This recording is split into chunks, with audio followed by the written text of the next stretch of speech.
coming.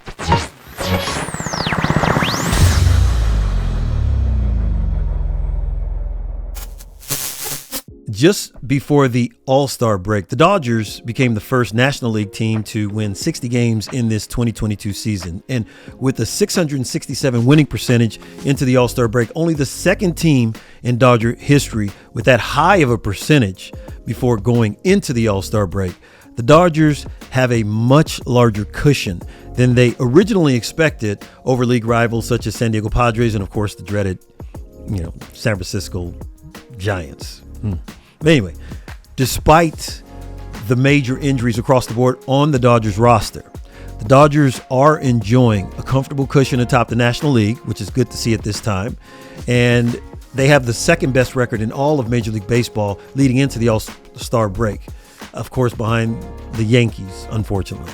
And although there are a lot of games ahead through the remainder of this incredible season, it's refreshing to see that the Dodgers they aren't being complacent.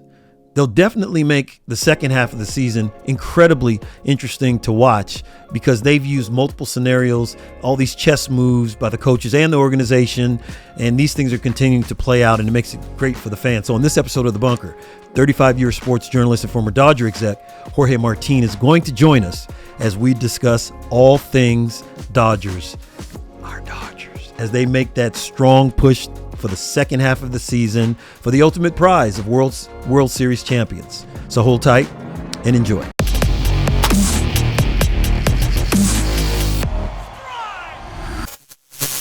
So I'd love to geek out for a second because we're both Dodger homers. And of course, we're very excited and happy and just for the simple fact that the Dodgers have done a great job thus far. They've probably been, in my opinion, and again, I try to temper it because I am a homer. It's one of those things of the last 5 years in Major League Baseball, I'd have to say, outside of the Astros, Dodgers have probably been the most successful as far as just winning their division, things of that nature, deep runs in the playoffs over the past 5 years. So we have questions from the dugout, people that have emailed and asked certain things. And on this episode, we'd love to talk a little bit about everything that's happening with the Dodgers. I'll start it off. I think it's incredible that the Dodgers were able to even get Freddie Freeman. I've said this over and over. I'm still scratching my head. This guy, I know he's a SoCal boy originally. So I think that's great that we have him, number one. We have Mookie Betts. We have we have layer after layer. Will Smith has stepped up. Our pitching has always been pretty good. We've had quite a few injuries. Bueller's will be coming back with his tight pants here pretty soon and showing up again. I think at the time of the season when it's going to be quite important for him to be there. Urias, that guy, I think he's been holding things down. I know he's had some ups and downs, but every time I see him on the mound, I feel good because I believe that he's real. I can see it in his eyes right now. He gets on himself. Yeah, so he has more ups than downs. Way more ups than downs. And that's what I like about him because he's so young. And I think he's really at it trying to be the best that he can be. So let's talk a little bit about from the dugout. What do you think about the digital batter's box? I think, and it says here, what do you guys think about the digital batter's box? The robot umpires. And I will not accept the answer. It ruins the integrity of the game. There's no place for bad calls. I don't necessarily agree or disagree. I don't agree with the whole it ruins the integrity of the game. That's where I'm not coming from. I love the human element of umpires being as part of the game. So I come from that perspective that I like having umpires in the game, first and foremost. I think it's interesting. It adds another dimension to the as a fan just watching the games. So, but what do you think? I do want that box to come into play, the digital batter's box. But I don't want it to be the primary overshadowing everything else. What do you think? No, I think I would like to see the balls and strikes to be more consistent. I mean, you see some games that are, it's funny that there is a Twitter account that I forget the name of the Twitter account, but that is publishing the accuracy of umpires. So maybe they might have a 99% accuracy. Maybe they have an 89% accuracy. And they're also pointing out what's happening on the 11% of missed calls. Sometimes those lead to lead to home runs later on that maybe wouldn't have happened if they would have called strike three. Right. So you want to see that. You want to see that happen. I love this. I mean, anything to make the game more efficient. I don't worry so much about taking the human element out of the game, because I mean, you sit there and you think about it, some of the worst calls, and I think of two, Don Denkinger in the 1985 World Series with the Cardinals against the Royals. The guy's clearly out. He calls him safe. The Royals make continue a rally. That would have been the last out of the World Series with the Cardinals winning. The Royals rally, come back and win, and then win the World Series the next day. Yep. Then there was also the Armando Galarraga perfect game where the umpire wrongfully called the guy safe on would have been the 27th and final out, and this guy would have pitched a perfect game, and instead lost the perfect game. He actually, I think the next guy hit a home run and lost the shutout. So I mean, this guy would have made history. I mean, perfect games they just don't happen. So I want to see, I just want to see everything, people get them right. And I do love the technology that they have coming in, where the pitcher, where it's not so easy to steal it's now virtually impossible to steal a catcher's signs if they're just hitting a button I forget where they put the button. Either it's in their glove or it's on their shin guard, what the pitch is that they're calling. So I think for the most part, we're in agreement on that. So Greg writes in, Max Muncy. Greg says his wife gets mad every single time she sees Max Muncy's batting average. And Greg reassures his wife that he gets on base more than any other player, mainly because of walks. And so do we think that Muncy will get his mojo back in the second half of the season? Here's a high on base percentage. I'm a little worried, because I do feel like he's still suffering from the after effects of that elbow injury that happened in the game 162 last year, where the player crashed into his arms and he missed the entire playoffs. I look at that as I think there might be some lingering effects, and so I do wonder if he's got his full power back in that arm and is still able to drive the ball. Hitting a 160 batting average at the All-Star break is just, it's hard to fathom. It's hard to fathom for a guy who has been so good, but I do think the injury is playing a part. I don't think he'll ever get back to. I hope that he gets back to at least being a power presence, and because he could still get walks, but I don't know. I think he may have dug too big a hole to have a good end. But you know what? Here's the important thing: if he gets to a point where he's healthy and the Dodgers cruise into October, he could be a weapon in the playoffs, because he is a guy who hits good pitching, righty and lefty. He hits good pitching. Yes, he does. What do you do with Gavin Lux? Here's another caller or another email into a question from the dugout. What do you do with Gavin Lux if the Dodgers decide to trade Trea Turner next year? Is Lux going to be the shortstop? And that makes a lot of sense when you think about it. You're not going to get rid of Mookie. You're not going to get rid of Freeman. They have fat contracts, not to mention the pitchers. And so as much as Trea Turner is an absolute beast, I love the fact that he quietly, like Freeman, you don't hear, but yet these guys just consistency, they get it done. But Lux is the young cat, right? So what are you going to do with him? Unless you trade him for a pitcher, or maybe there's talk of a Juan Soto deal brewing now that he turned down a big contract with the Nationals. If he comes around, if he stays around, I haven't seen him play enough shortstop to think, can he handle that position for 150 games a year? I look at him. I think he's wildly talented. I think he's coming into his own as a hitter. I don't know if he's going to be an all-star, but I think he could be a good ball player.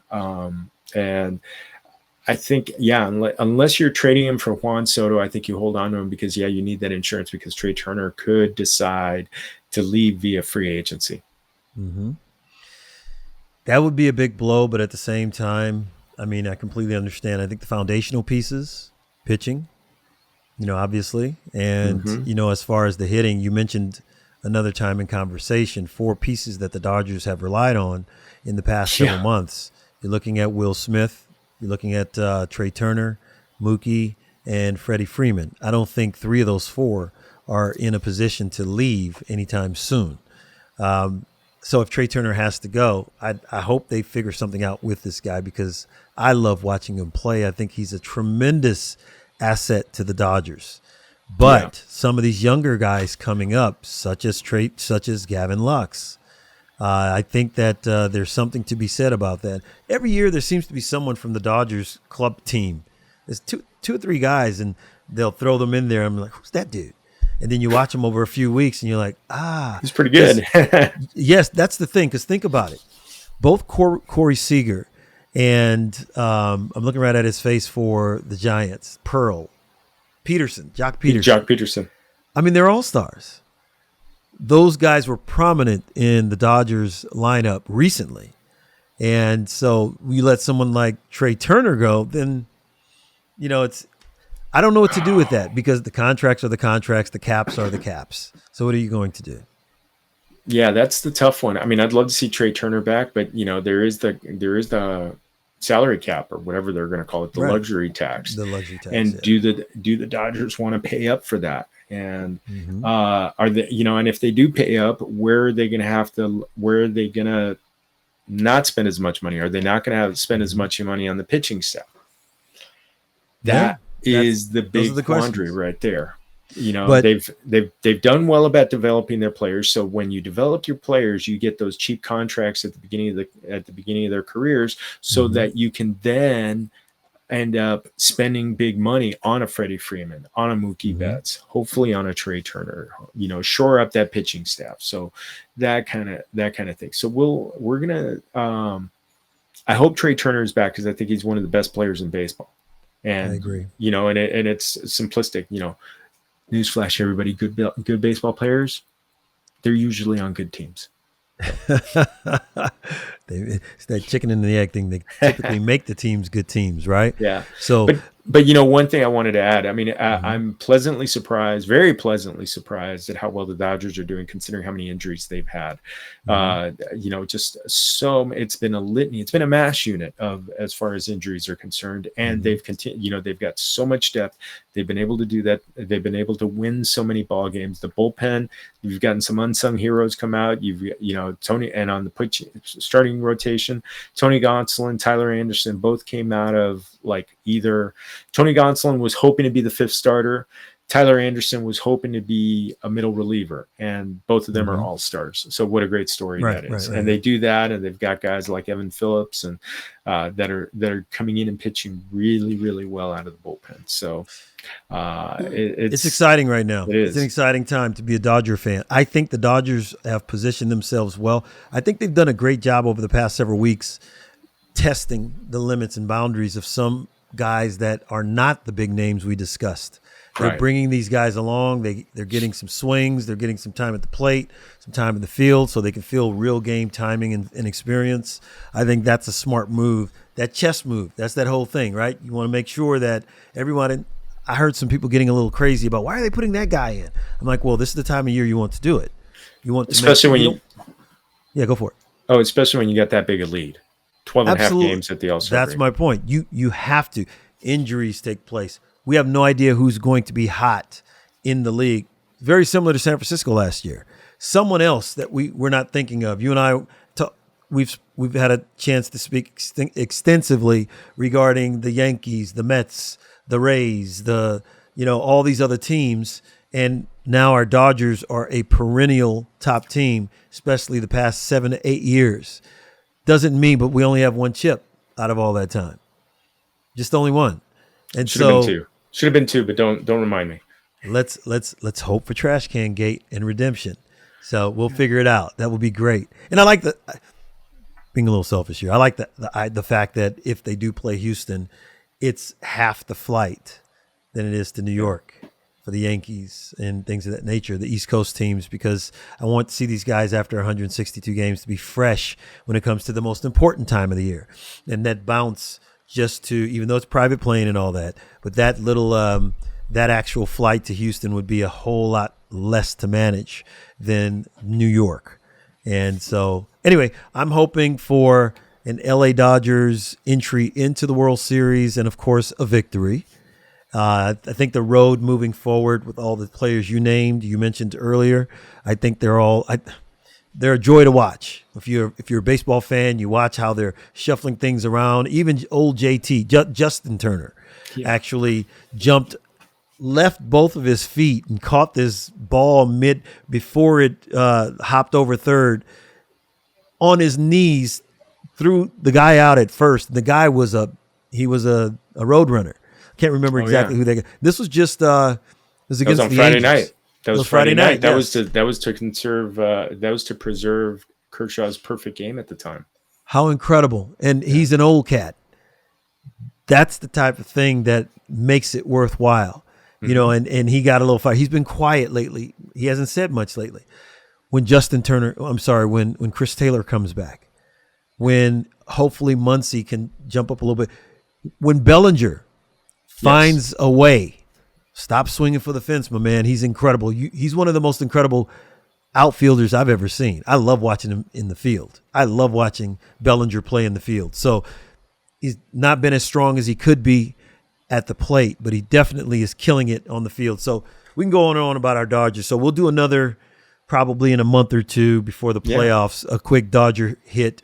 But I just wanted to have a little bit of A to Z of what we've done up to this season, our expectations moving forward, World Series or bust, and everything else that's going to happen moving forward. The Dodgers are a fun watch this year, not just because I'm a Dodger fan. They're an incredible professional baseball team to watch this year, just as objectively as I can be about that. And, I actually, on that note, I got to say, I actually love watching the Yankees when they come on. They're our nemesis if we were going to meet with them, definitely. But it'd be great. Nothing better than beating a New York team. Man, absolutely. Either one of them, the Mets in the NL Championship Series, NLCS. That would be one incredible double dip, huh? Mets first, and then the Yankees. How great would that be? Two bites at the Big Apple, huh? You guys heard it here today. So we're going to 2 bites at the Big Apple. I'm writing that down right now. 2 bites at the Big Apple. We're going to use that next time. So at the end of the season, we'll see how the Mets have progressed. And we have another come together podcast on all things Dodgers only. I think that they're positioning themselves quite well. I expect them, not just because I'm a fan, I expect them to win out on the National League side. You as well, right? Oh, absolutely. Not just being fans. 2 bites at the Big Apple. Thank you guys for joining us today. Dodger talk from the dugout, questions from the dugout, and we'll catch up soon. Everyone enjoy. Take care. Adios.